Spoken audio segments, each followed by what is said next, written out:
இந்த விவகாரத்துல யார் மீது சார் தப்பு சொல்றது? ஏன்னா சுப்ரீம் கோர்ட் வந்து அதோட அதிகாரத்தை பயன்படுத்தி தான் அந்த தீர்ப்பை கொடுக்குறாங்க. ஜக்தீப் தன்கர் வந்து வெளிப்படையா சுப்ரீம் கோர்ட்டை மோதல் போக்கு கடைபிடிக்கிறாரு. இந்த ஒரு மோதல் போக்கு என்பது நாடு முழுக்க பெரிய பேசு பொருளா மாறினதுல யார் மீது தப்பு சொல்றது இந்த விவகாரத்துல? எனக்கு முழுக்க வந்து இப்ப இவங்களால ஒரு சின்ன விஷயத்த கூட ஏற்றுக்க முடியலன்றதான் எனக்கு தோணுது. இப்ப தன்கர் வந்து வெஸ்ட் பெங்கால்ல கவர்னரா இருந்தார் சார்.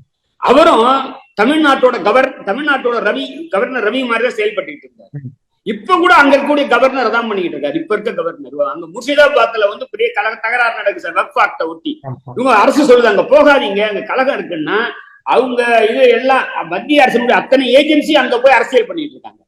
அப்போ இந்த எதிர்கட்சி ஆளக்கூடிய எல்லா மாநிலங்களிலும் இந்த பிரச்சனை இருக்கு.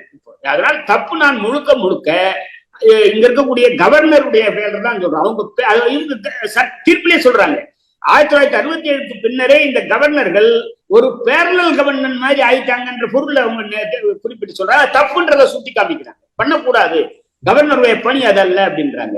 உறுதியாக சொல்லலாம், கவர்னர் தான் அவருடைய எல்லையை மீறி செயல்படுகிறார் அப்படின்றத உறுதியா சொல்ல